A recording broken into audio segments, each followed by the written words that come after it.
All right, for today's explainer, we're diving into the story of one of the key architects of Indian self-rule, a figure so influential she was actually called the grand old woman of the entire independence movement. But here's the twist that might surprise you: she wasn't Indian. So how in the world does that happen? How does an Irish social reformer end up becoming the grand old woman of Indian nationalism? It's a fascinating question, right? And it gets to the heart of a truly remarkable story about a woman who embraced India so completely that she became one of its most powerful champions. To really get it, we've got to follow her journey, step by step. So here's our game plan. We'll start with her quest as an outsider. Then we'll see how she started laying the foundations for the nation. After that, we'll get into the big one, the Home Rule movement. We'll also cover her historic rise to become the first woman president of the Indian National Congress.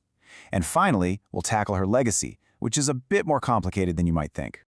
Okay, so first up, an outsider's quest. Let's just rewind the tape a bit. Before she became this major figure in India, who exactly was Annie Besant? Well, she was born in London to an Irish family, and believe it or not, she was already a pretty famous social reformer back in Britain. But something shifted for her, a really profound change in her beliefs, and it pulled her all the way to India. And once she was there, she dedicated her entire life to a cause that wasn't hers by birth, but completely by choice. And honestly, that choice is what makes her story so incredibly powerful. Now, when Besant first got to India, she didn't just jump straight into politics. Nope. Her first mission was something she felt was way more fundamental. She had this core belief that before a nation could even think about ruling itself, it needed a rock-solid sense of its own culture and identity. So where do you start with something like that? For her, the answer was clear: education. And man, this timeline really shows you just how fast she got to work. So she's born in London in 1847. She lands in India in 1893. And get this, by 1898, just 5 years later, she's already founded a major educational institution, the Central Hindu College. Then, in 1907, she becomes the president of the Theosophical Society. This woman wasn't just sitting on the sidelines, observing. She was actively building things right from the get-go. And here's the real key to understanding her strategy. For her, all of this was totally connected. Through theosophy, she championed ancient Indian philosophy, basically telling people, hey, this is a source of immense national pride. And with the Central Hindu College, she was building an education system that was rooted in Indian values, not just a copy of the British one. For Annie Besant, all of this, the cultural, the spiritual revival, was the absolutely essential first step towards political freedom. Okay, so with those foundations solidly in place, Besant was ready. It was time to make her big move into mainstream politics. And the movement she launched, wow, right in the middle of World War I, it would completely ignite the call for self-rule and capture the imagination of the entire country. So what exactly was this home rule all about? Well, let's be clear. At this point, it wasn't a demand for total, complete independence. Not yet. The idea was to get self-government within the British Empire.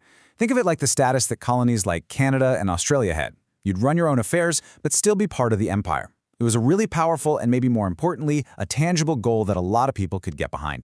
And let me tell you, Annie Besant was an absolute master at organizing.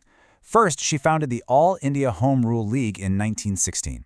Then, she used her two newspapers, New India and Commonweal, like a megaphone to blast her message far and wide. She was strategic, too, organizing public meetings and really focusing her energy on mobilizing educated Indians, turning them into a seriously potent political force. Now, she wasn't alone in this fight. The great nationalist Bal Gangadhar Tilak also had a home rule league.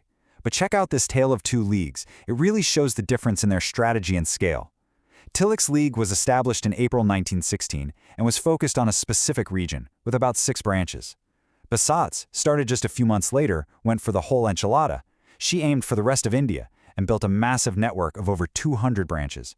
She was building a truly pan-Indian movement. The incredible success of the Home Rule movement turned Annie Besant into a national phenomenon. It shot her right to the absolute peak of Indian politics, and it all led to one specific moment that was going to make history. Just picture it. The year is 1917. The British government is getting seriously nervous about her growing influence. So what do? They place her under house arrest. Big mistake. Huge. The move completely, utterly backfired, turning her into a martyr and a national hero practically overnight. Those nationwide protests that her arrest sparked? Well, the pressure worked. The British were forced to release her. And then, later that same year, she was elected the first ever woman president of the Indian National Congress. Can you imagine? It was a stunning victory, a landmark moment for women in politics, and just a massive testament to her power. So as president, her challenge was to unite a pretty divided Congress. On one side, you had the older, more cautious moderates. On the other, a rising tide of more radical nationalists. But Besant, she was kind of the perfect person for the job. She believed in constitutional methods, but she also wasn't afraid to mobilize the public. She was the bridge between these two camps. But even after reaching these incredible, historic heights, her influence began to wane. You see, there was a new force rising in Indian politics, one with a very, very different vision for how to achieve freedom. And this, right here, this gets to the absolute heart of the ideological clash that was about to define the next era. You had Annie Besant, who was all about constitutional methods and a gradual transfer of power. She deeply feared that mass mobilization could lead to chaos. And then you had Mahatma Gandhi. He believed the exact opposite, that mass agitation and non-cooperation were absolutely essential for freedom. And well, Gandhi's approach electrified the nation. As his star rose, Besant's more cautious method began to seem outdated. But listen, it would be a huge mistake to think her influence just, poof, vanished. Her lasting impact is absolutely profound. Think about it. She brought a whole new generation of educated Indians into politics. She reinvigorated the nationalist cause when it was losing steam during World War I. She was a tireless champion for women's rights. And above all, her life is just this powerful symbol of international support for India's freedom. So this leaves us with a really crucial question, doesn't it? As these mass movements took over, was Besant's constitutional approach a necessary stepping stone that prepared India for what came next, or was it a dead end, a path abandoned for a more radical vision of freedom? The answer, just like the woman herself, is complex. Thanks for joining me for this explainer. All right, let's dive in. Today, we're going to talk about a quiet revolutionary, a woman who more than a century ago was completely confined by her society, but she absolutely refused to be silenced. From behind the veil, she used the sheer power of her words to spark a movement. Her name was Begum Rokeya. Let's just start with her own words. "We shall do what is necessary to be equal to men." Now, you've got to remember the context here. This wasn't some tweet from last week. This was written by a Muslim woman in colonial India, at a time and in a place where saying something like this was an act of just incredible defiance. So who was this woman? Who had the guts to challenge the very foundation of the world she lived in? Well, to understand her, you first have to understand that world. So let's start with part 1, a world in seclusion. And believe me, this context is absolutely crucial if you want to grasp just how massive her achievements really were. So picture this. It's the late 19th, early 20th century in Bengal. If you were a Muslim woman, your life was pretty much defined by all the things you couldn't do. The social roles were just unbelievably restrictive. First off, think about this. No schools. Illiteracy was rampant because education was simply not an option. Formal schooling for girls, especially Muslim girls, was, well, it was almost unheard of. And you know, when you don't have an education, you don't really have a public voice, right? Women were stuck in the domestic space. Their opinions, their intellect, it just wasn't wanted or valued in the world outside the home. And all of this just added up to a life with basically zero freedom, enforced by a really rigid social system. And at the very heart of this system was a practice called purdah. Now, this wasn't just about wearing a veil. It was a whole system of complete seclusion that basically locked women away in the home and cut them off from the outside world. It was a system that crippled women, physically and mentally. And this was the world that Rokeya was determined to change. So how on earth does a revolutionary come out of an environment that's so restrictive? Well, that brings us to part 2, the secret education. Rokeya's story, it kind of starts with a secret. She was born into this wealthy, very traditional family, and she was forbidden from learning Bengali and English, the languages of power and public life.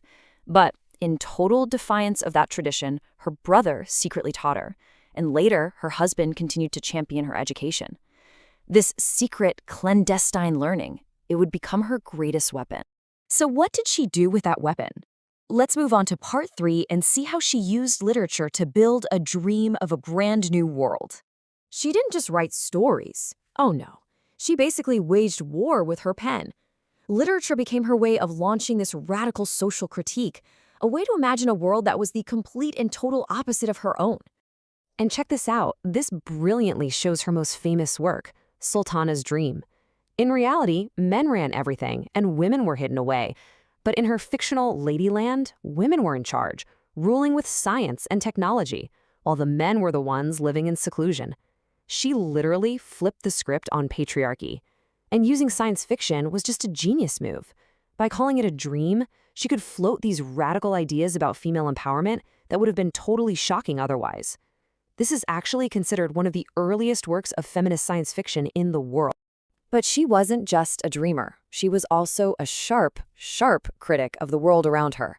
So if Sultana's Dream was about what could be, her other book, A Borrowed Bassini, or The Secluded Ones, was about what was. She collected true stories that expose the crushing, often absurd, and totally oppressive reality of the Purdah system on women's lives. It really grounded her utopian vision in the harsh truth. Look, ideas are powerful, right? But Rokeya knew they weren't enough. She had to turn her dream into a reality. So she started building escape routes. And that brings us to part 4. Her guiding principle was so simple and so powerful. Education is the key to women's emancipation. This one belief was the engine for all of her life's most tangible work. And here's the proof. She didn't just write about change, she built it. In 1911, she founded the Sukawat Memorial Girls' School, and she was smart about it. She navigated all this cultural resistance by making a curriculum that included traditional subjects like Arabic and Persian right alongside Bengali and English. She was showing people that education didn't mean you had to abandon your culture. Then in 1916, she created the first Muslim women's organization in the region to fight for education and legal rights. These weren't just buildings, they were gateways to a new life for so many women. So what does all this work add up to? What is her lasting legacy? Let's wrap things up in our final section. Her work basically laid the entire foundation for the homegrown feminist movement in South Asia. The debates she started more than 100 years ago about gender justice, women's rights within religion, economic independence, these are conversations we are still having today. She gave those conversations a language and a place to start.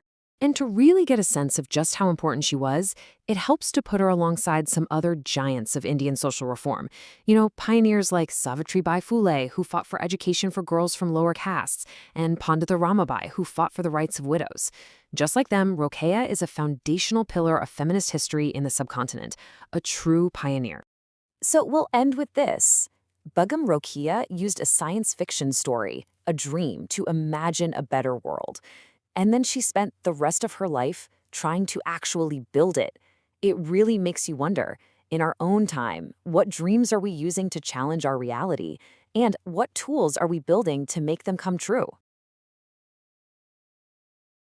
When we think about the great figures of history, our minds usually jump to the names in the textbooks, right? The ones with statues. But what about the people who worked in the background? The ones who laid the groundwork for massive change, only to have their names fade away? Well, today we're pulling one of those incredible pioneers out of the shadows. So let me just ask you straight up. Who was India's first Muslim woman teacher? It's a simple question, but the answer? Wow! It unlocks this powerful story of courage, partnership, and the really, really long road to setting the historical record straight. And this is the crazy part, for well over 150 years, the person who holds that title was practically erased from the main story. Her work was absolutely foundational, but her name, Fatima Sheikh, just wasn't there. This is the story of how she was finally found. Now, to really get just how revolutionary Fatima Sheikh was, we have to travel back in time. We need to see the world she was trying to change. And we're talking about the 1840s, a society that wasn't just resistant to new ideas. It was built on some seriously rigid, oppressive rules. Just look at the world she was up against.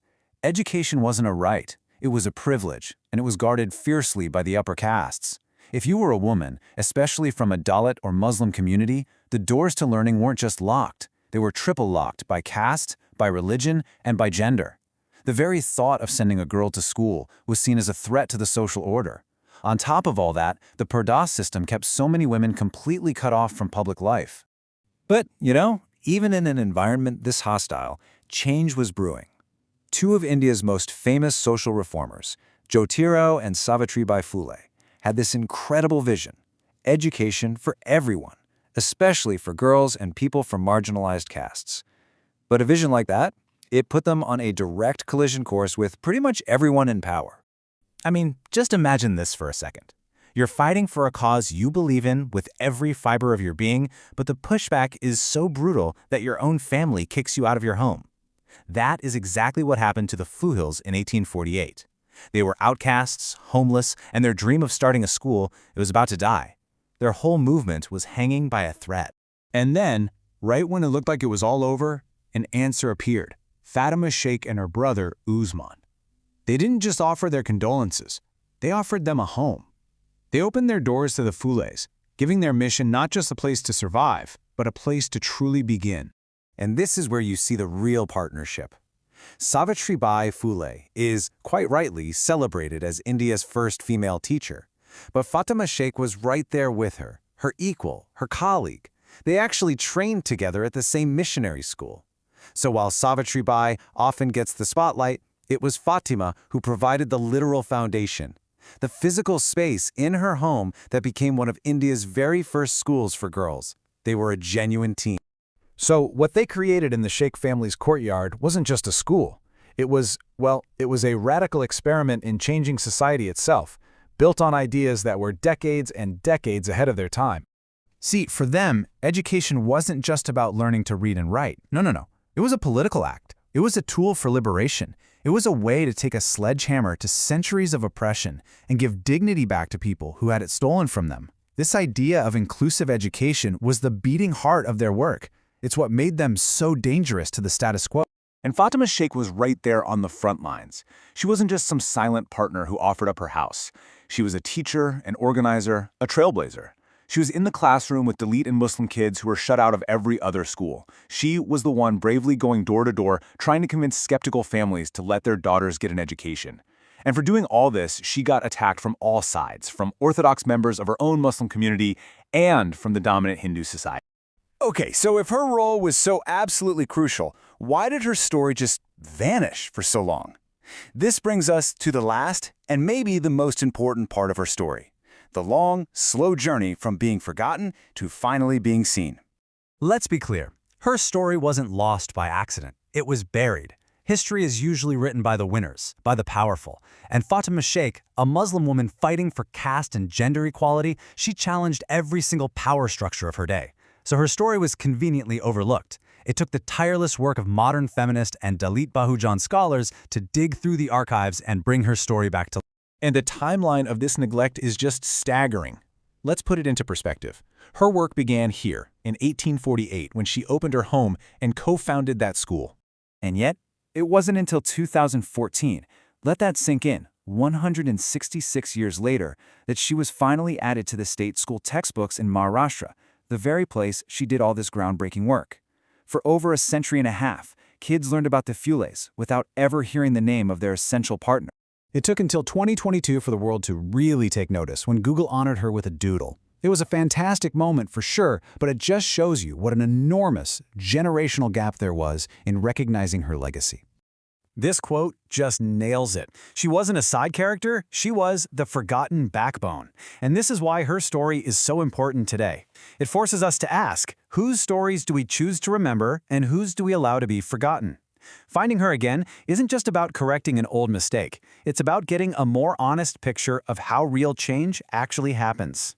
Fatima Sheikh's story is proof that history is filled with hidden figures, people whose contributions were absolutely essential. And it leaves us with a really important question. As we keep trying to build a more complete and truthful past, whose story is out there, right now, just waiting to be told next?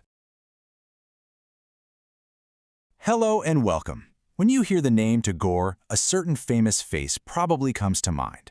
But what if I told you there was another Tagore, a true trailblazer whose story has been largely lost in the shadows? Today, we're going to change that. Let's talk about the incredible and often forgotten Swarta Kumari Devi. All right, let me just start by asking you a question.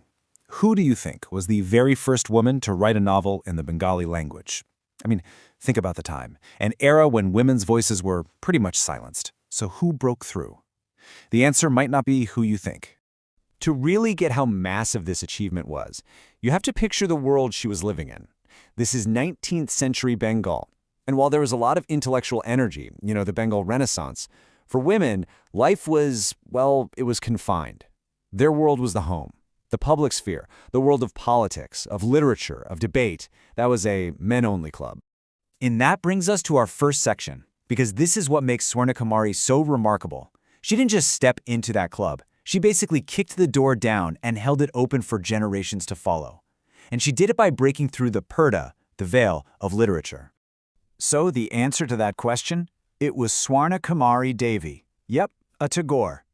She was the elder sister of the world-famous Rabindranath Tagore, but she wasn't just riding on his coattails. No way. She was a literary force all on her own, and get this, she published her first novel long before her brother became a global icon. I mean, her list of firsts is just staggering. Look at this. In 1876, she publishes Deep Nirban and becomes the very first Bengali woman novelist. And this wasn't some quiet little romance novel. It was a historical epic meant to spark nationalist pride.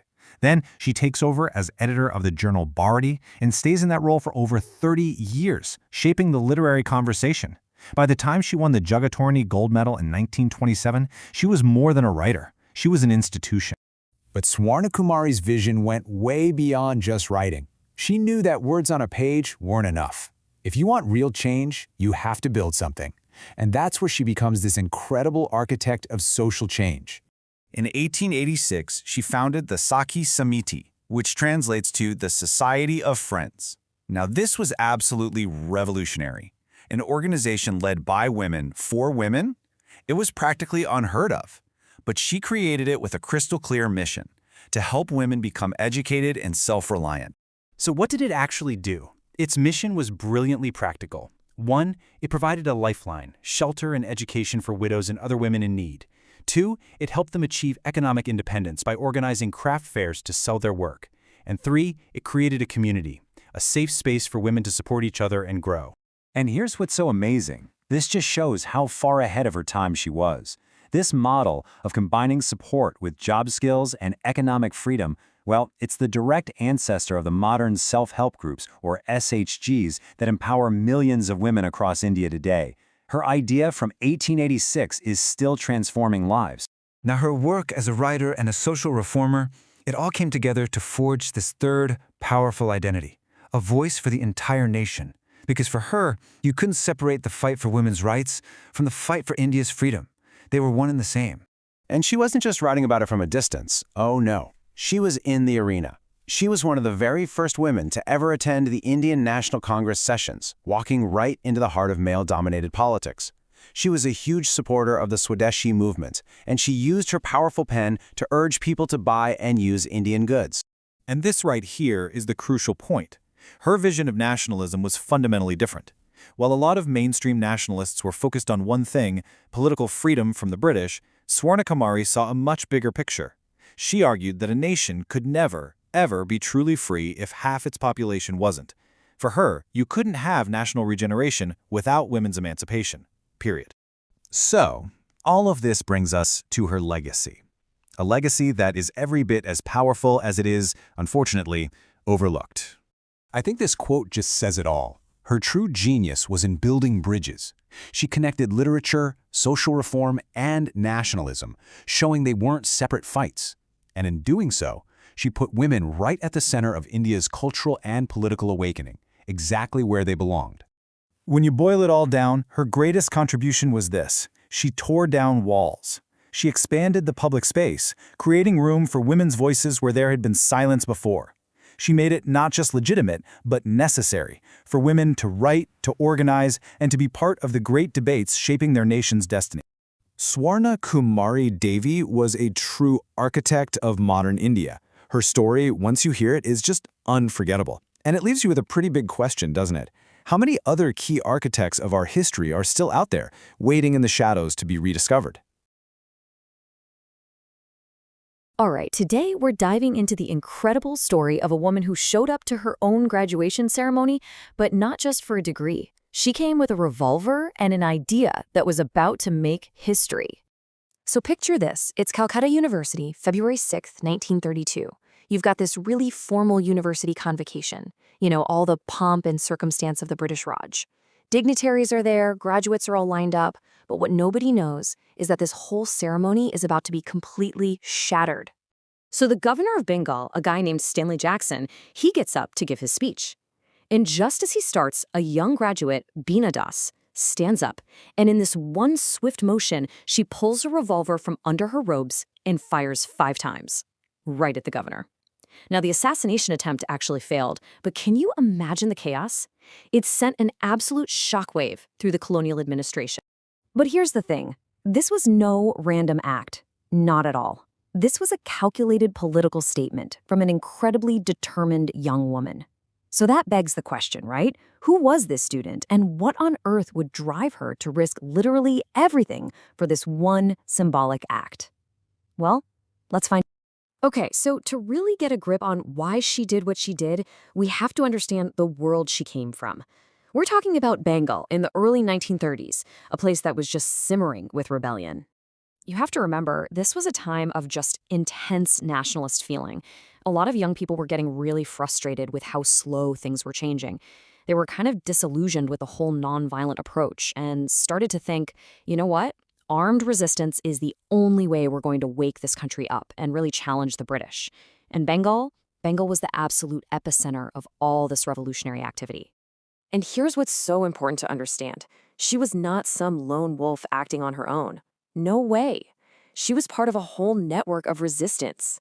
She was a member of the Yugantar Party, a revolutionary group, and also this student group called Chhatri Sangha. And she was working right alongside other amazing radical women, like Prittilata Wadadar. They were all in this together, completely redefining what it meant to fight for freedom. Right, so let's talk about the ideology here. Her act wasn't just about the violence itself. It was a carefully planned political statement. You could almost call it a performance of defiance, all of it built on a really powerful idea. And we know this because of her court statement, which is just, wow. It's become a classic piece of revolutionary writing. In it, she makes her motive crystal clear. She says, look, this has nothing to do with me personally hating the governor. This is a protest against the entire system, a system that she said treated Indians like born slaves. So this whole belief system, this idea, that's what historians call revolutionary nationalism. And it was a really significant part of the freedom struggle. It kind of ran parallel to the massive nonviolent movements that people like Gandhi were leading.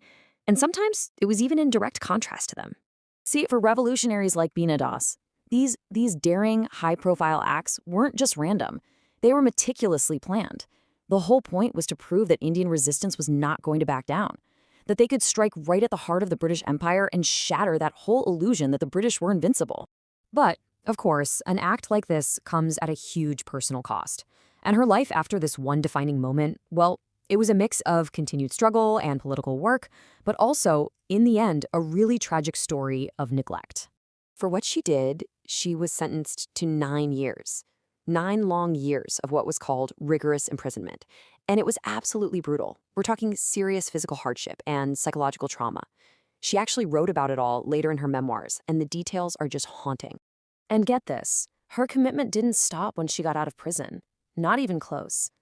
After she was released in 1939, she jumped right back into the struggle. She was even jailed again in 1942 for participating in the Quit India movement. After independence, she just kept going. She became a member of the Bengal Legislative Assembly, did all this social work, and even got the Padma Shri Award for it.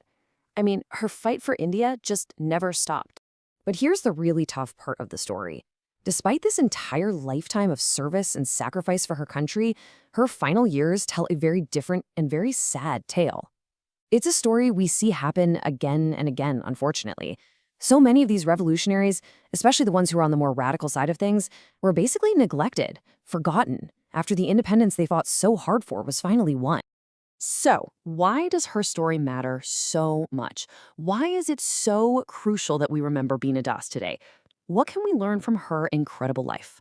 Well, I think her legacy is so powerful because she wasn't just fighting on one front, she was fighting on 2. Think about it. With one single act, she took on the entire British colonial government. And at the exact same time, she shattered all these old patriarchal ideas about what a woman's place in society was supposed to be. You see, her actions and the actions of women like her completely changed the whole story.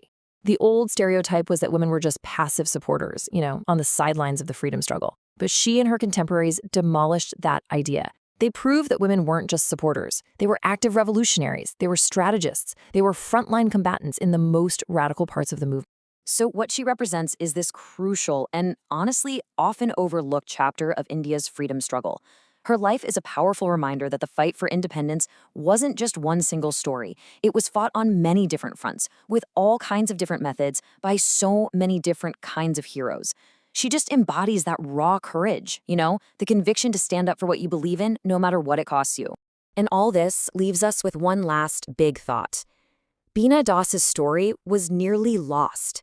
It almost became just a footnote in history. And that's a powerful reminder, isn't it? That history isn't just about what we're taught. It's about what we choose to remember and what we have to fight to make sure is never forgotten. It makes you wonder, doesn't it? How many other stories just like hers are out there, still waiting to be told? Welcome to The Explainer. Today, we're going to talk about someone you might not have heard of, but who was an absolutely key architect of India's armed freedom struggle. Her name is Kalpana Dutta. Okay, so here's how we're going to break it down. First, who was she? Then we'll dive into the world she lived in. What made someone like her pick up a gun? From there, we'll see her in action as a key architect of the resistance. And then, a really fascinating part, her shift from rebel to reformer. And finally, we'll unpack what her radical legacy really means for us today. And this quote, it just nails it, right? We're not talking about someone who was just helping out from the sidelines. No, this was a radical statement. She was demanding equal responsibility, putting herself right on the front lines, ready to face the exact same dangers as the men. All right, let's get right into it. Section 1. Let's start with the basics. Who was Kalpana Datta? Okay, so here are the fundamentals. Kalpana Datta, born in 1913, grew up in Bengal, which, was basically the heart of anti-colonial revolutionary activity at the time. She was a key member of a group planning the Chittagong Armory raid, and this group was led by the legendary Surya Sen, who everyone called Master Da. She was one of the most visible, most prominent women in this militant side of the freedom struggle. But, people don't just wake up one day and decide to become a revolutionary. Something had to push them there. So to really get why a young student would go down this incredibly dangerous path, we have to understand what was going on in Bengal back in the 1930s. So you can almost do the pressure building, right? The 1920s, a lot of the big mass movements and attempts at constitutional change just weren't working. And that led to this huge wave of frustration, especially with the younger generation in the early 30s. And Bengal, it became ground zero for all this revolutionary energy. The goal completely changed. It wasn't about slow reform anymore. The new plan was to hit the British hard, a direct, armed action that would hopefully act like a spark and ignite a massive uprising across the country. And I think it's really important to understand this. This wasn't just chaos or random acts of violence. It was a political ideology. The core belief was pretty simple. If a power takes control by force, then maybe the only way to get rid of them is with force. So Kalpana steps into this incredibly intense, high-stakes world. But here's the thing.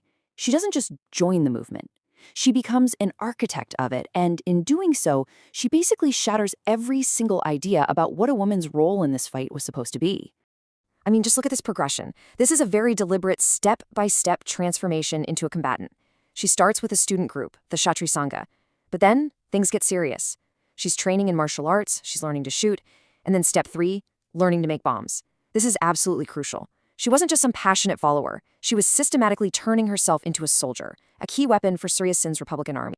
And believe me, that training did not go to waste. She was immediately given some of the most dangerous, high-stakes jobs you can imagine. We're talking about running guerrilla operations in the Jalalabad Hills. She was the one transporting guns and explosives, often disguised as a man to avoid suspicion. And she was the vital link, the communication line between all these hidden revolutionary cells. The trust in her was so complete that she was eventually given command of a major operation, an attack on the Pahartali European Club. And you might be asking, why that club specifically? Well, this right here tells you everything you need to know. It was a symbol of the ugliest side of colonial rule. That sign. Dogs and Indians not allowed. Can you even imagine the daily humiliation, the rage that would build up seeing that? So the attack they planned, it wasn't just about military strategy. It was about reclaiming their dignity. But then tragedy strikes. Just 1 week before the attack she was supposed to lead, Kalpana was arrested. Her close friend, Prittilata Wadadar, had to step up and lead the mission in her place. And Prittilata did it. She led the attack successfully. But she was cornered, and to avoid being captured, she took her own life. It's just a brutal reminder of the incredible stakes, the level of sacrifice these young women were ready to make. So let's just pull back for a second and look at the whole picture. This was a highly organized operation. You've got Surya Sen as the leader and mentor. You've got key associates like Prittilata. The organization is the Indian Republican Army's Chittagong branch, and the main event is this Chittagong Armory raid case. The point is, this was a serious, structured revolutionary group, and Kalpana was right in the thick of it. Okay, so after her capture, Kalpana's life takes a huge turn. She goes to prison, and this experience sparks a massive change in how she sees the world and the fight for freedom. So yeah, she's arrested in 33, tried and sentenced to transportation for life, basically exiled. But what's really amazing is what happens next. Her case becomes a huge deal. You have figures like the great poet Rabindranath Tagore and even Mahatma Gandhi, the apostle of nonviolence, campaigning for her release. Think about that for a second. It just shows you how important she was. And all that pressure worked. She was released in 1939. And that time in prison, it clearly changed her. She goes in a revolutionary nationalist, focused on kicking out the British. She comes out a committed communist. Her whole strategy flips. It's no longer about individual armed action. Now her focus is on building mass movements, fighting for the welfare of peasants and workers. She came to believe that true freedom wasn't just about changing the flag, it was about changing the entire system for the people at the bottom. And in 1943, this new ideology would be put to the ultimate test. Because during the Great Bengal Famine, one of the most horrific events of that century, where was Kalpana? She was on the front lines. But this time, she wasn't carrying a gun. She was organizing relief work, distributing food. It's this incredible transition from the gun-wielding rebel trying to blow up the system to a grassroots social worker trying to save people from within. So when you look back at this incredible, complex life, what's the takeaway? What does her story mean today? Well, her legacy is anything but simple, and it really forces us to rethink how we see the freedom struggle. It's so easy to slice her life into different parts, right? The revolutionary nationalist, the communist, the women's activist, the author. But that's not really the right way to look at it. The real through line, the thing that connects all of it, is just activism. Her core commitment to justice never wavered. Only her tools and tactics changed over time. You know, in a way, her own life is like a microcosm of the changing role of women in the entire freedom struggle. It starts with women being seen as messengers or in support roles. Then they become combatants on the front line. And finally, they become mass leaders in their own right. Kalpana Ditep personally lived through every single one of those stages. So what she leaves behind is this powerful legacy of defiance. Yeah, she defied the British colonial authorities with force, but she also shattered the restrictive social rules that said a woman couldn't or shouldn't do what she did. And this is so important. She wrote it all down. Her book, Chittagong Armory Raiders Reminiscences, is a vital piece of history ensuring that her story and the story of her comrades wasn't forgotten or written by someone else. And that brings us to our final thought. Her story proves that the fight for freedom wasn't this single monolithic thing. So it leaves us with a pretty big question, doesn't it? How does our whole understanding of history change when we stop focusing only on the picket lines and start listening to the stories of women who chose to pick up a gun? You know, when you think about India's freedom struggle, a few big names always pop up, right? But what if I told you that one of its most pivotal leaders has been kind of hiding in plain sight this whole time, often just seen as a wife or a mother? Today, we're going to pull back that curtain and get into the incredible story of Kamala Nehru. So let's just kick things off with a question that really gets to the heart of it all. Think about it. When all the prominent male leaders of the independence movement were locked up in jail, who stepped up? Who was out there commanding volunteers, organizing protests, and keeping that fire for freedom burning on the ground? The answer? Well, it opens up a whole hidden chapter of history. And that answer? It's not one of the names you'd probably guess. We're talking about someone who was right there, right beside them the whole time. It's time to look past that famous last name and see the powerhouse activist who was really holding the line. Okay, so when you see the name Kamala Nehru, your mind probably jumps straight to her family, right? Wife of Jawaharlal, mother of Indira Gandhi. And yeah, that's true. But her real story, her impact, was forged in the absolute fire of the 1920s and 30s. We're talking the peak of the non-cooperation and civil disobedience movements. And her legacy isn't just political. You can still see it today in vital places like the Kamala Nehru Memorial Hospital. But here's the thing, she wasn't just another member of the movement. She was a game changer. She represented this massive shift. I mean, for a woman from her elite background, just stepping into politics was a huge deal, a really radical act. She was basically the bridge that connected the private, sheltered world of the home to the very public and frankly dangerous world of street politics. A total pioneer. So you gotta ask, how did this happen? Where did this political fire come from? Well, her awakening really kicked into high gear during one of the most important moments of the entire struggle, the non-cooperation movement. And this change, it wasn't just happening out on the streets. It was happening right inside her own house. See, the Nehru household was very, very westernized, but it was Kamala who became the catalyst, the one who pushed for this massive shift to a Gandhian lifestyle. She didn't just talk about it, she led by example. She was the first in the family to ditch the foreign luxury goods and start wearing khadi, that homespun cloth that became a symbol of India's fight for self-reliance, Swadeshi. And she didn't stop at just changing her own life. Oh no, she started organizing other people. In Alibi, she got groups of women together to picket shops, specifically targeting those selling foreign cloth and liquor. And listen, this part is so important. When the male leaders got arrested and were carted off to jail, she filled that void. She stepped right in and took charge of the local movement. But her work as a local organizer was really just the beginning. As the struggle ramped up with the civil disobedience campaign in the 1930s, so did her role. She went from being a key supporter to, well, a true commander on the front lines. And get this, when her husband, Jawaharlal, was arrested, she didn't just fill in. She effectively became him in the field. Her leadership was so powerful, her command over the volunteers so complete, that they gave her a nickname. They called her the dictator of the Allahabad movement. And that wasn't an insult. It was a sign of just how much authority and respect she commanded. From there, her defiance just kept growing. She started traveling way out into the villages, rallying women and farmers to join the No Tax campaign, which was a huge economic blow to the British. And here's the incredible part. She was doing all of this while battling tuberculosis. Her health was failing, but she was still out there leading these massive processions and completely defying official bans. It all came to a head when she was arrested on New Year's Day in 1931. And that sparked outrage across the entire country. But for her, this was never just about political protest. It was way bigger than that. She had this incredible vision for social change, for what a truly free India could and should be. She was all about building a better society from the ground up. I mean, she turned part of her own home, Swaraj Bhawan, into a dispensary to care for injured protesters. She was a huge advocate for girls' education. And she actively worked to get rid of the Purdah system, which kept women hidden away.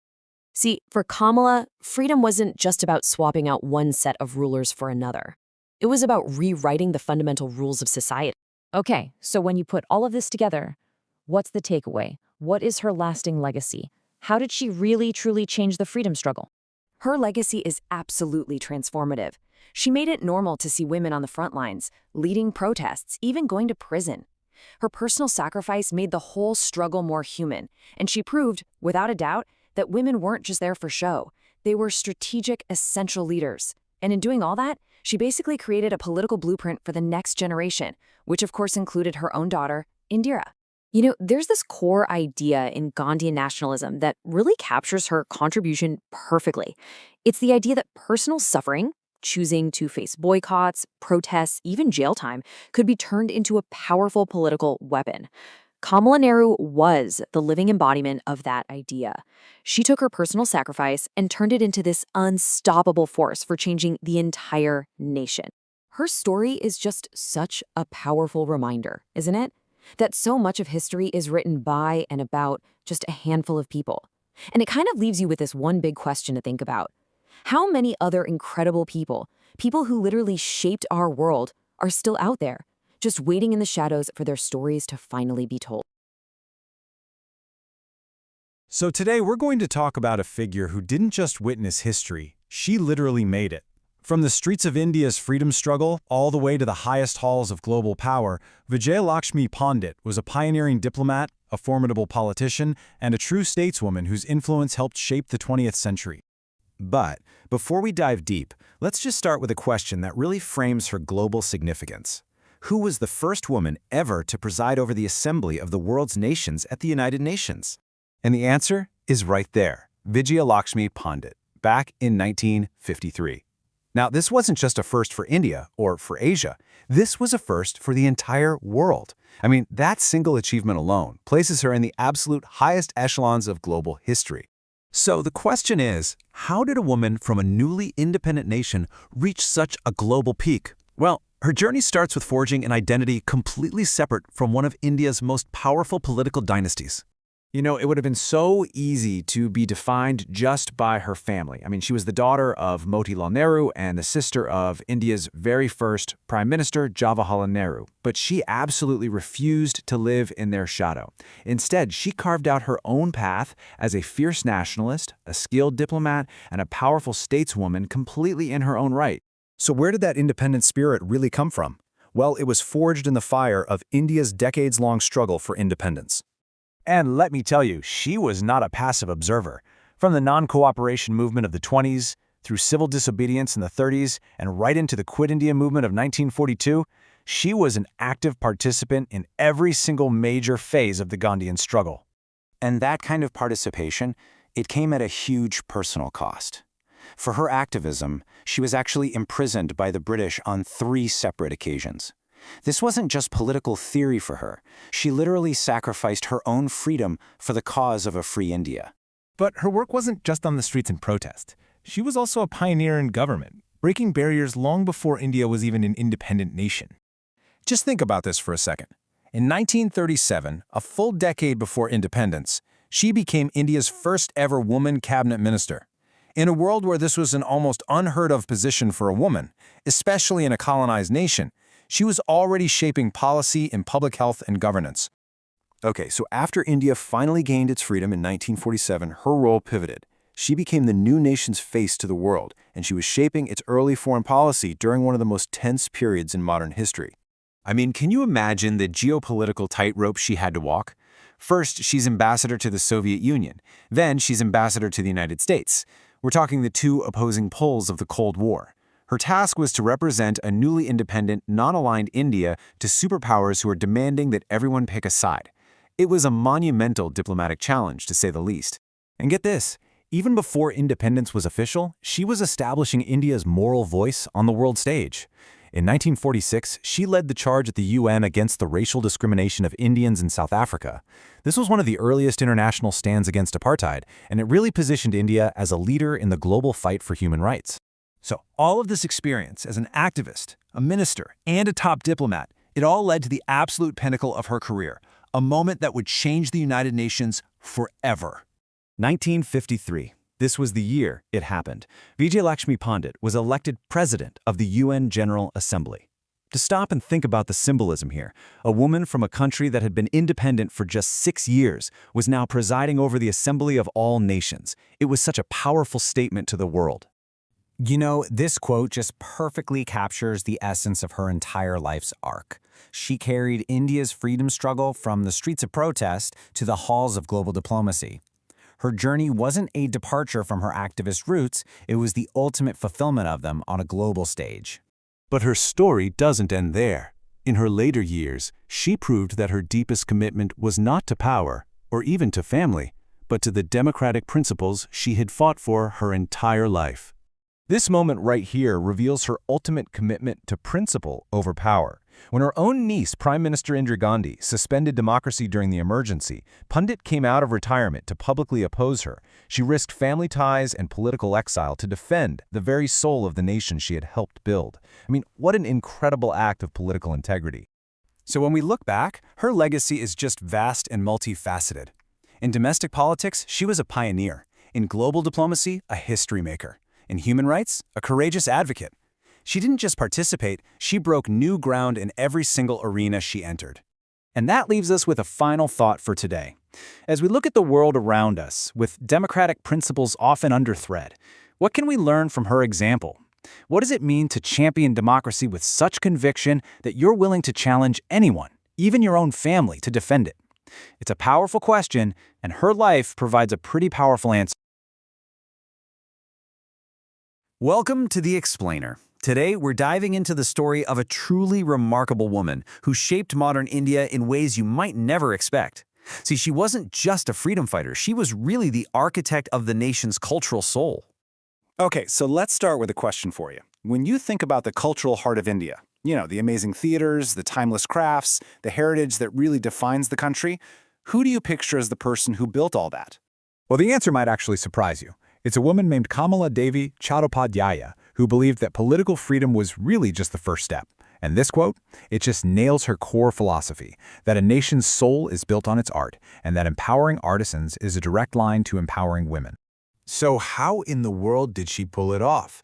We're going to look at her life in a few key parts, starting with her role as a national architect, a title she basically invented for herself in a field that, frankly, most people weren't even paying attention to. Now, to really get a feel for her unique role, it's super helpful to compare her to someone more famous, like Sarojini Naidu. Naidu was the nightingale, right?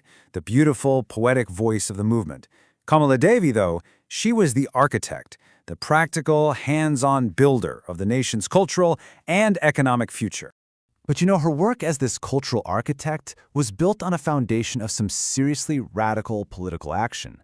Long before she was out there reviving crafts, she was an absolute force in the independence movement, often pushing the top leaders to be bolder and more inclusive. And this right here, this is such a pivotal moment. The famous Salt March, it was originally going to be a men-only protest, but Kamala Devi went straight to Gandhi and argued, successfully, that the fight for freedom had to include women right there on the front lines. She didn't just join in, she changed the entire strategy of the movement. I mean, just look at this timeline. It shows you her relentless political drive. In 1926, she's running for office when that was almost unheard of for a woman. By 1930, she makes sure she's the first woman arrested in the Salt Satyagraha. And just a few years later, she's co-founding the Congress Socialist Party, arguing that political freedom is pointless without social and economic justice. The woman was always ahead of her time. But, and this is so important, for Kamala Devi, political freedom was only half the story. She was convinced that India's real soul, its identity, was in its arts and crafts, these incredible traditions that were just fading away under colonial rule. For her, saving them wasn't about being sentimental, it was about securing the nation's future. So after independence in 1947, she goes on this incredible nationwide mission. She's traveling to the most remote villages, not as a tourist, but as a cultural rescuer, documenting and reviving dying traditions. And the crucial part is she saw this as economic policy. For the thousands of refugee artisans who were displaced by partition, a traditional craft wasn't a hobby. It was their ticket to self-reliance and dignity. And listen, this wasn't just some high-minded theory. She built things. I mean, the institutions that are the absolute bedrock of Indian culture today, she made them happen. The National School of Drama, the Cottage Industries Emporium, which cut out the middleman for artisans, the Handicrafts Board to guide policy, these were her projects. She didn't just talk, she built. Okay, so we have the political side, the cultural side. What's the thread that ties it all together? Well, it was her powerful and really unique vision for women's empowerment. She was a champion of what we can probably call indigenous feminism. Her whole idea was that you couldn't just separate the fight for women's rights from the fight for national independence and social justice. It wasn't about just copying Western feminist ideas.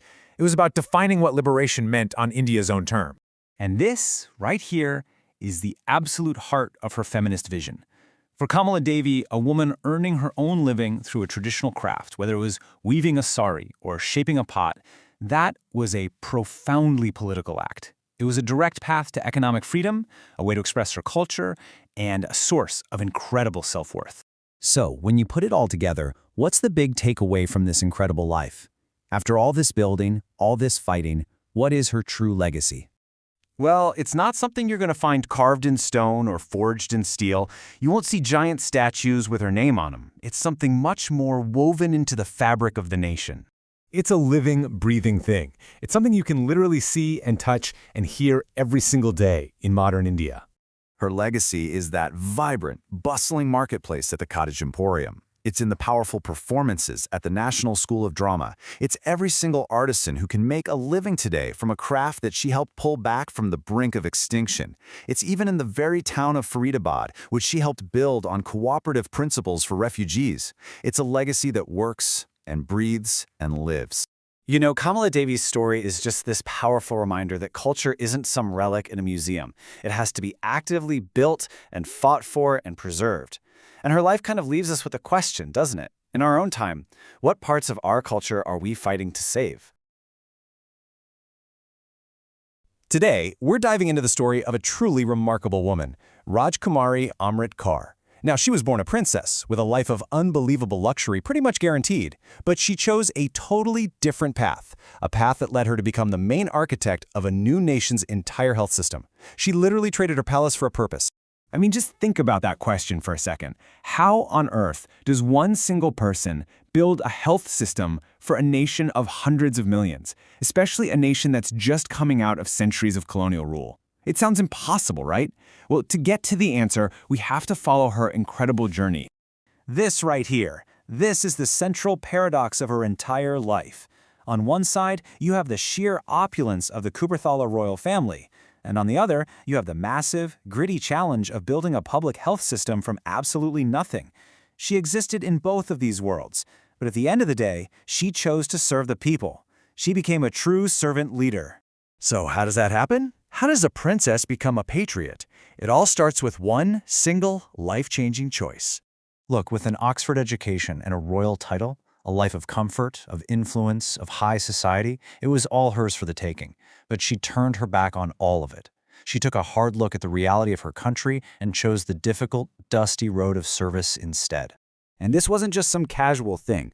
We're talking 16 years. For 16 years, she worked as Mahatma Gandhi's secretary. She became one of his closest confidants. And you've got to understand, this was more than a political apprenticeship. This was a deep dive into a whole philosophy of service and social justice that would shape the entire rest of her life. But she wasn't just working behind the scenes. Not at all. She took those ideals right to the front lines of the struggle for India's freedom. And it was there that her courage was really put to the test. She was no bystander. I mean, she was actively defying British rule. She was part of the non-cooperation movement. She marched in the historic Salt Satyagraha. And for all her activism, she eventually landed in a British jail during the Quit India movement. She really truly put her life and her freedom on the line. You know, her fight wasn't just against a foreign power. It was also against injustice within her own society. As a co-founder of the All India Women's Conference, she was a fierce advocate for women's rights, fighting to get rid of practices like child marriage and the Purdah system. So independence is one, and her role completely shifts. She goes from being a protester to a builder. She became one of the key voices shaping the legal and moral foundation of the new Indian Republic. Just let that number sink in for a moment. 15. In the entire assembly that was writing the Constitution for a brand new nation of hundreds of millions of people, she was one of only 15 women. Her voice wasn't just important, it was absolutely essential. And she used that unique position to push for some really progressive ideas. She argued so passionately for a uniform civil code because she believes that personal religious laws often discriminated against women. She felt that a modern secular state needed one set of laws that guaranteed equality for every single citizen. Okay, but here's where her thinking gets even more interesting and complex. Even though she was this huge champion for women's rights, she was actually against the idea of reserving seats specifically for women in government. Now, that might sound like a contradiction, but it wasn't. For her, it was a deeply held principle. She believed that real equality wasn't about getting special treatment, but about creating a level playing field. In her mind, women would prove their equality not by having seats just given to them, but by competing for them and winning them on merit. And all of this, her time as a freedom fighter, as a reformer, as a constitution maker, it all leads us to her greatest challenge, and what would become her most enduring legacy, building a healthy nation from scratch. So, in India's very first government, she just completely shatters a glass ceiling. She becomes the country's first health minister and the first woman ever to hold a cabinet post. And the task ahead of her was, well, it's almost unimaginable. Building a public health system for a new country that's still reeling from partition and riddled with disease. Her vision was just so strategic and complete. She wasn't just putting out fires, she was building the entire fire department. She founded a world-class medical institute, AIMS. She launched huge national campaigns against deadly killers like malaria and tuberculosis. She rebuilt the Indian Council of Medical Research, and she championed the training of nurses. If there's one story that just perfectly captures who she was, it's this one. To get the All India Institute of Medical Sciences, or AIMS, off the ground, she didn't just go out and find funding. She gave up her own ancestral palace in Shimla, donating it to be used as a home for the institute's nurses. A princess gave her palace to build a healthier future for her people. It's just incredible. So when you pull back and look at the whole picture, what do you see? Her legacy is this amazing tapestry of firsts, of selfless service, and of building foundational institutions that are still shaping India to this day. I mean, just look at the sheer range of her impact. India's first ever health minister, the first Asian woman to be president of the World Health Assembly, Gandhi's close confidant, and because she was an avid tennis player herself, she even helped found the National Sports Club of India. Her influence was everywhere. And at the end of the day, this is what it all comes down to. This is her core legacy. For Amrit Kaur, freedom wasn't the finish line, it was the starting pistol.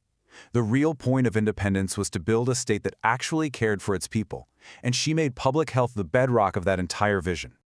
Her life gives us an answer to that question. It takes vision, it takes sacrifice, and it takes this unwavering belief that a nation's true strength isn't measured in its monuments, but in the health and dignity of every single one of its citizens. A princess who became a patriot, and in doing so, helped build a healthier nation for all. You know, when we think about India's fight for independence, a few key names and ideas usually pop into our heads.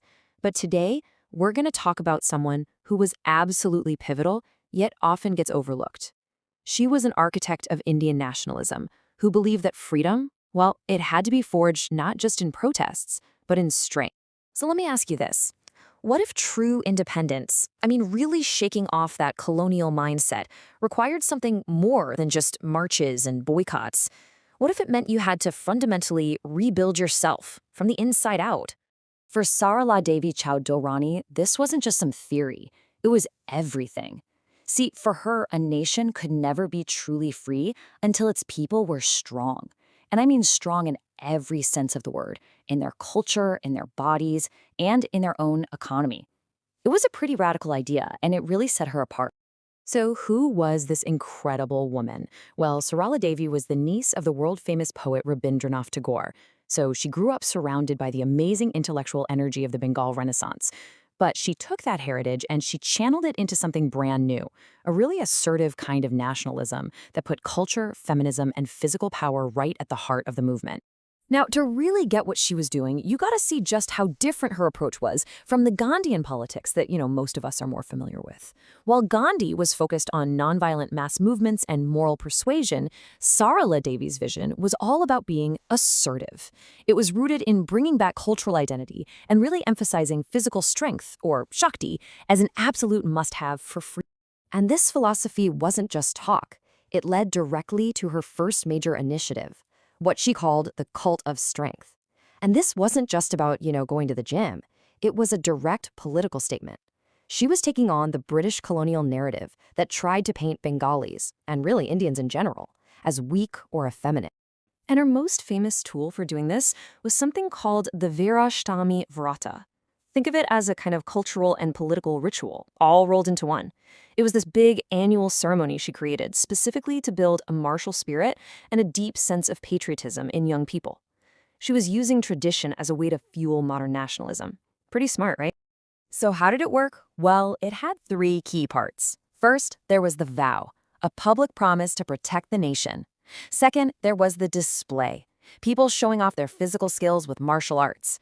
And the whole point, the ultimate goal, was to just completely tear down that debilitating colonial stereotype and replace it with an image of power and self-respect. And this wasn't just a once-a-year thing. To really make it stick, she set up akharas, gymnasiums, all across Bengal. These places became hubs for physical training, basically turning the idea of fitness into a patriotic duty, a real form of national resistance. But here's where she takes it to a whole other level. Sarala Devi knew that a nation could never be strong if half its people were left behind. And that brings us to what might be her most important institutional legacy, the founding of the Part-3 Mahamandal, all the way back in 1910. So what made this organization such a game changer? Well, for one, it was one of the very first women's organizations to operate all across India. And crucially, it was founded by a woman for women. This was a huge deal back then. It was a total departure from all the male-led upliftment societies. This was about empowerment from within, focusing on real, tangible goals like education, job skills, and fighting for legal rights. Just let that sink in for a second. The first major all-India women's organization founded by a woman. I mean, that fact alone completely cements her place as a true pioneer in the history of Indian feminism. It's incredible. And make no mistake, this wasn't some small local club. From its start in Allahabad, the Bharat-Sri Mahamandal just took off. Branches started popping up in big cities like Kolkata, Delhi, even Karachi. It was uniting women across the entire subcontinent for a common cause. Okay, so we've got physical strength, we've got women's empowerment, but she knew there was another crucial piece to the puzzle: money. She was a huge champion of the Swadeshi movement because she understood that political freedom means nothing if you're not economically self-reliant. To really break free, you had to break the empire's economic grip. So what does she do? She rolls up her sleeves and opens a store in Kolkata called Lakshmir Bandar. And this was so much more than just a shop. It was a powerful political statement. By selling only Swadeshi or Indian-made goods, it became a hub that empowered women, especially, to get directly involved in the economic resistance. It was about building a whole new economy, one handmade product at a time. So when you put all of these pieces together, the physical, the institutional, the economic, you start to see this incredible, holistic blueprint for liberation. And her vision is so relevant because it still sparks conversations today about what it really means for a nation and its people to be truly self-reliant and strong. I mean, her life was just packed with so much. She was a writer and an editor, and she used the journal Bharati to get her nationalist ideas out there. Her autobiography is just this amazing window into her world. And what's really interesting is that even though her early approach was so different, she later became a close associate of Gandhi, which just shows how much she could evolve. But her core philosophy, that always remained this unique blend of cultural revivalism and modern political action. And really, this quote just says it all. She didn't just join the nationalist movement, she fundamentally redefined it. For her, the foundation of a free nation wasn't just about politics. It was about the strength, the dignity, and the self-respect of its people, and especially its women. And that kind of leaves us with a final thought, doesn't it? The story of Sarala Devi Chaudharani proves that history is so much richer and more complicated than the version we usually get. It just makes you wonder, how many other architects of our world, with their own powerful and unique visions, are still out there, just waiting in the margins of history for us to rediscover them? Today, we're diving into the story of a trailblazing thinker who declared war on patriarchy way back in 19th century India. Her name was Tarabai Shinde, and her voice was so radical, so ahead of its time, that it was basically silenced for nearly 100 years. So let's find out why. I mean, just think about that for a second. What if someone wrote a groundbreaking manifesto, it caused a huge stir, and then it just vanished, disappeared from history?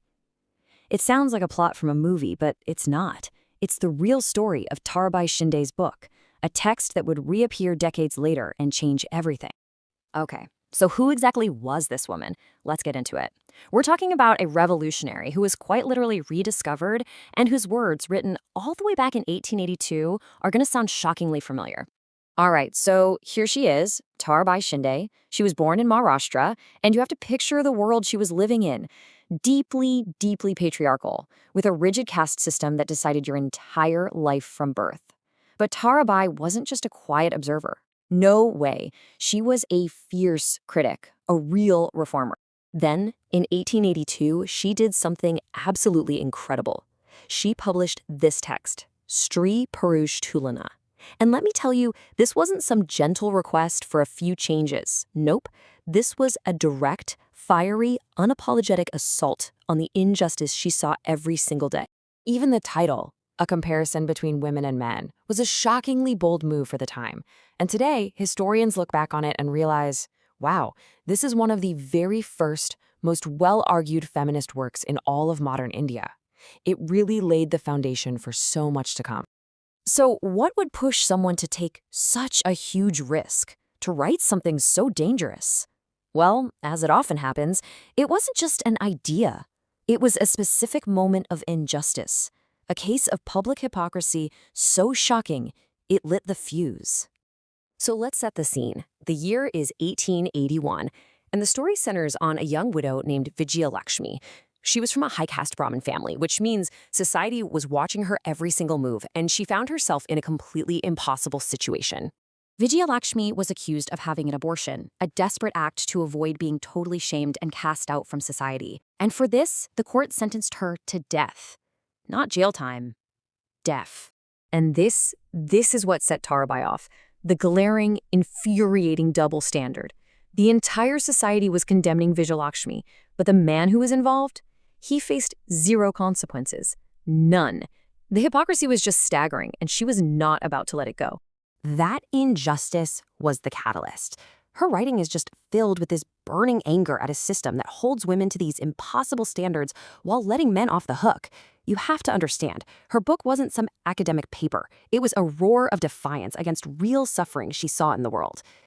So let's actually dive into the book. What was she arguing in Stree Push Tilana that made it so radical? Well, she didn't pull any punches. I mean, look at this. She went straight after the double standards. A man cheats, it's just a mistake. A woman does, and her life is over. She pointed out the religious hypocrisy, basically saying, hey, isn't it convenient that men are the only ones who get to interpret the holy books? And she condemned the awful treatment of widows, calling things like forced celibacy and head shaving exactly what they were, social torture. And here's the key thing. Tarabai wasn't just asking for a few tweaks here and there. She wasn't a moderate. She was calling for the entire power structure between men and women to be torn down and rebuilt from scratch, a total overhaul. Now, as radical as she was, you might think she was a lone voice crying out in the wilderness, but she wasn't. Tarabai was part of a powerful intellectual movement, an alliance of truth seekers that gave her a platform and the courage to speak up. She was a key member of the Satya Shodak Samaj, which literally means the Truth Seeker Society.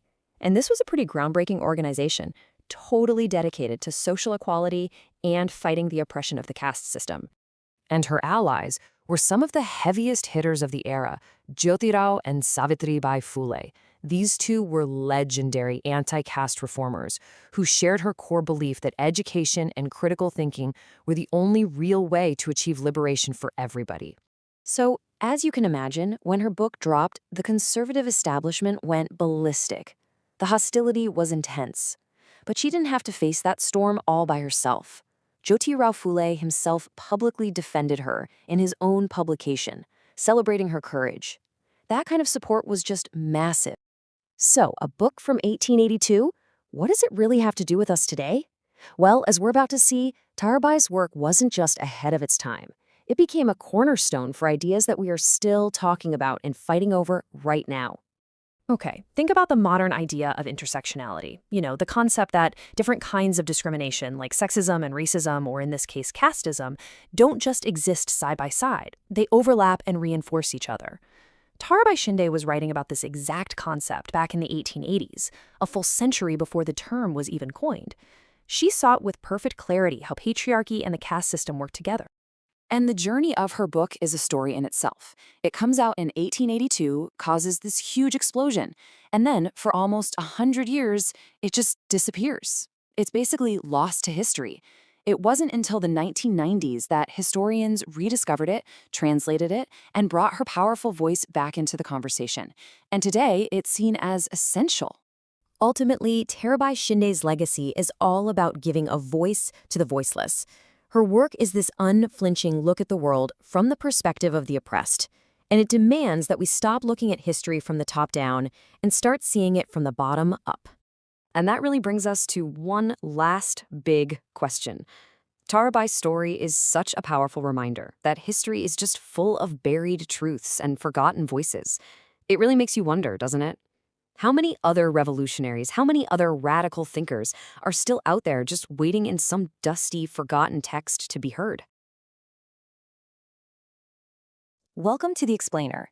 Today, we're diving into the story of a monumental figure in India's history. We're talking about a freedom fighter, a lawyer, and a nation builder who didn't just help win independence, she designed the very architecture of the modern Indian state. So let's just kick things off with a pretty provocative question.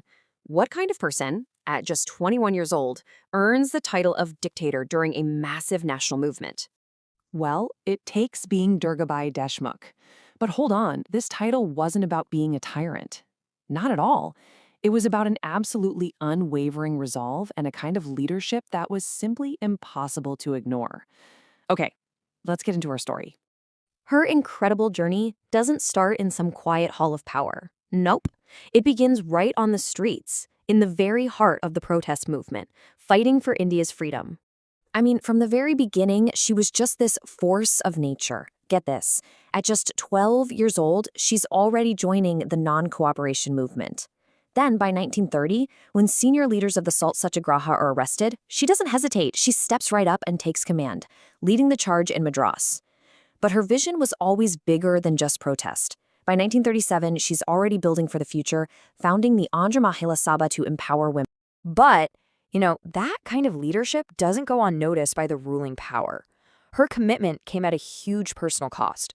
For her activism, she was thrown in prison by the British for nearly 3 years. That time in prison, however, it wasn't just a punishment. It actually became a profound turning point, something that completely reshaped her life's mission and her entire strategy for creating change. Imagine you're in that cell, surrounded by the very system you're fighting against.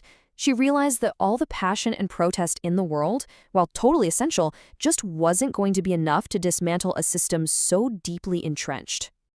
And this led to a brilliant, game-changing decision. She would study law. She understood that if you want to fundamentally change the rules, you first have to master them. This was a huge strategic shift, from fighting the system from the outside to getting ready to rewrite it from the inside. And so, armed with that law degree, Durgabai entered a whole new battlefield, the Constituent Assembly. This was the very group tasked with writing the future of an independent India. Now, as one of only 15 women in this entire assembly, her voice was powerful and crystal clear. She wasn't just some silent observer, she was a key player. She served on the steering committee and tirelessly championed an independent judiciary, fundamental rights for women, and even the creation of family courts to deliver justice quickly. And this is where her legacy truly takes shape. Her greatest contribution wasn't just in shaping the law, but in creating the actual institutions that would care for the nation's most vulnerable people for decades to come. And this is where you really see her architectural vision in action. It wasn't just one role. As chairperson of the Central Social Welfare Board, she secured dedicated budgets. As the only woman on the Planning Commission, she embedded social spending right into the nation's economic DNA. She wasn't just advocating, she was building the systems from the ground up to turn the ideals of the Constitution into a reality for millions. So when we look back, what is the core of her legacy? Well, it's this really powerful story of evolution, the journey from revolutionary protest to foundational policy. And this really illustrates the two halves of her incredible life perfectly. She embodied both that fierce Gandhian spirit you need to win freedom and the sharp administrative vision you need to build a just and stable nation afterward. That's a rare combination. This really is the perfect summary of her life's work. She didn't leave the passion of the freedom struggle on the streets. She carried that spirit right into the architecture of India's welfare state, embedding it into the laws and institutions that would shape the nation for generations. Durgabai Deshmukh's story is such a powerful reminder of how one person's vision can literally transform a nation. Her true genius was her ability to evolve from a fiery protester to a master policymaker, all to achieve a single lifelong mission. Thanks for watching. The Professor Who Ruled a State. Kind of sounds like a movie title, right? Well, today we're diving into the incredible true story of a leader who made that exact jump from the classroom right into the cabinet. We're talking about a freedom fighter who became the very first woman to govern a major Indian state. Okay, so picture this. It's midnight, August 14th, 1947. This is it, the very moment India is about to be born as a free nation. You can just imagine the atmosphere. It's absolutely electric. History is literally being written in that room. So, everyone's waiting for Jawaharlal Nehru to give that iconic Tryst with Destiny speech.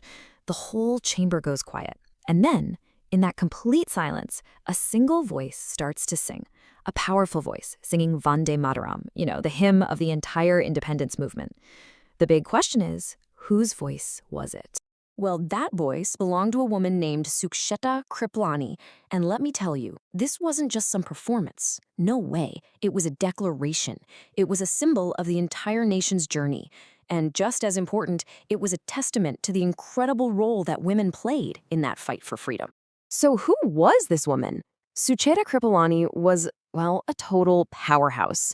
We're talking about a Gandhian activist, a key architect of the Indian Constitution, and yeah, a trailblazer who was about to shatter one of the biggest glass ceilings in Indian politics. But here's the thing, her story doesn't even start in politics. It actually starts in a classroom, in the world of academia. And that's what makes her jump into revolutionary action so remarkable. I mean, really, how does a professor of constitutional history end up as a key figure in a nation's fight for freedom? I mean, just look at this contrast. On the one hand, you've got the professor teaching the theory of constitutional law. And on the other, you have the revolutionary actually putting those ideas into practice on the front lines, a lot of the time in secret. See, she didn't just want to study history. She decided she was going to make it. Take the Quit India movement in 1942. The British arrested pretty much all the senior leaders. Did Sucheta Kriplani back down? Nope. She went underground. And this is where you see her logistical genius really shine. She basically became the central hub, coordinating all the resistance activities, making sure these secret cells could talk to each other. She was the secret network keeping the whole rebellion going. But her courage wasn't just about strategy, it was deeply personal. I'm talking about the horrifying Noahalli riots in 1946, a really dark time of sectarian violence. She went right into the heart of that danger, right alongside Mahatma Gandhi. And the work she did there, providing relief and comfort to victims in that absolutely terrifying environment, it was so profound that it earned her the deep, deep respect of Gandhi himself. Okay, so independence is finally won, but the fight? Not even close to being over. In fact, a whole new and maybe even more complex challenge was just beginning. How do you build a nation from scratch? And guess who was right there at the very center of it all? Yep, Sucheta Kripalani. Think about this for a second. The group tasked with writing the entire Constitution of India, the Constituent Assembly, had hundreds of members. And out of all of them, only 15 were women. Just 15. And of course, Sucheta Kriplani was one of them. And you better believe she wasn't just there to warm a seat. This is where her background as a constitutional history professor really came into play. She became this fierce, super articulate voice for the core principles of the new country. Things like fundamental rights for every single citizen, a solid federal structure, and a total commitment to the rule of law and civil liberties. And her work wasn't just stuck in those halls of debate. It had a massive, immediate impact on real people. The partition of India created one of the biggest refugee crises the world has ever seen. As a key member of the Relief Committee, she was right on the ground, helping to resettle countless families who had lost everything. This was her turning high-minded principles into real, tangible help for people in absolute desperation. But believe it or not, her most defining moment was still ahead of her. This next chapter would test her in a completely new way, not as a revolutionary, not as a lawmaker, but as a top-level administrator. So in 1963, she goes and makes history. Sucheta Kriplani becomes the chief minister of Uttar Pradesh, which, is one of India's biggest and most complicated states to run. And get this, she wasn't just the first woman to do it in UP, she was the first woman chief minister in the entire country, ever. And her time in office became legendary for one thing in particular, how she handled a massive state employees' strike that went on for 62 days. For 2 whole months, her government was under unbelievable pressure. But Kriplani just would not budge on demands she knew would basically bankrupt the state. She chose fiscal discipline over what was politically popular. And this whole incident brings up a question that leaders still face today, right? What do you prioritize, the long-term financial health of the state or the immediate pressure from a really powerful public sector? For Sucheta Kriplani, the answer was crystal clear, even if it made her unpopular. So when you look at her whole career, From singing that song on the eve of independence to staring down a 62-day strike, what does it all tell us? It shows us a leader who is driven by a really consistent set of principles, not by whatever was politically convenient at the moment. Her whole ideology was pure Gandhian thought. She truly believed that to have political power, you had to have moral authority first. And what did that mean? Well, it meant things like accountability, self-restraint, and a rock-solid commitment to the rule of law. These weren't just ideas for her, they were values she lived by, both as a revolutionary and as a chief minister. You know, you can pretty much sum up her entire legacy with this one line. She exemplified constitutional morality by placing ethics above political convenience. That says it all, doesn't it? For her, that wasn't just a nice phrase, it was basically her instruction manual for being a leader. And that's exactly why her story is so important, even today.